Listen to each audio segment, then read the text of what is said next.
Hi friends, ఎలా ఉన్నారు? అందరూ బాగున్నారా? ఈరోజైతే ఊరు నుంచి మా తమ్ముడు వచ్చిండు. ఇంకా తమ్ముడైతే ఊరు నుంచి ఏం తీసుకొచ్చిండో చూడండి. అమ్మ నా కోసం కొన్ని సరుకులు అయితే పంపించింది. అవి ఏంటిదనేది మీకు ఇప్పుడు చూపిస్తాను చూడండి.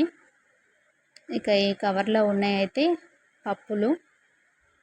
ఈ పప్పులు అయితే మా చిలకలవి అన్నమాట. ఇంక ఇది వచ్చి పెసరపప్పు. ఇంక ఇది వచ్చి బొబ్బరి పప్పు అండి. బొబ్బర్లు ఉంటాయి కదా, అవి బొబ్బరి పప్పు అన్నమాట. మనం గారెలు, ముద్ద గారెలు చేసుకోవడానికి అయితే బాగుంటాయి. మళ్ళీ పప్పు చారు లాగా కూడా చేసుకోవచ్చు బొబ్బరి పప్పుని. ఇంకా ఇది వచ్చేసి పసుపు. ఎప్పుడైనా అమ్మనే కారంను పసుపు ఊర్లోనే పట్టించి పంపిస్తుంది. ఇంకా మేమైతే ఇక్కడ కొనమన్నమాట. ఊర్లో అయితే మంచిగా పసుపు కొమ్ములు ఉంటాయి కదా, అవి తీసుకొని పట్టించి పంపిస్తుంది అమ్మ. ఓకేనా ఫ్రెండ్స్.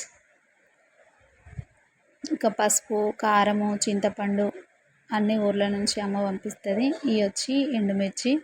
ఇంకా అట్లనే తాలింపులకి, పప్పులకి, పచ్చళ్ళకి తాలింపు పెట్టుకోవడానికి ఇక అమ్మ వాళ్ళ దగ్గర ఉంటాయి కాబట్టి ఉంటే కొన్ని పంపి అంటే అమ్మ అయితే పంపించింది. ఇంక ఇప్పుడు పచ్చళ్ళండి. ఇంకా ఇది వచ్చి టమాటా పచ్చడి. ఇంకా ఇది వచ్చి మామిడికాయ పచ్చడి ఫ్రెండ్స్. చూ చూడండి. ఇంకా అమ్మ అయితే నా కోసం 2 పచ్చళ్ళు అయితే పంపించింది. టమాటా ఉన్ను మామిడికాయ పచ్చడి అయితే పంపించింది ఫ్రెండ్స్. ఇంకా ఎప్పుడు ఇట్లనే పంపిస్తుంది అనమాట. ఒక సంవత్సరానికి సరిపోయే పసుపు, కారము, పచ్చళ్ళన్నీ పంపిస్తుంది. ఓకేనా ఫ్రెండ్స్, వీడియో నచ్చితే లైక్ చేయండి. బాయ్.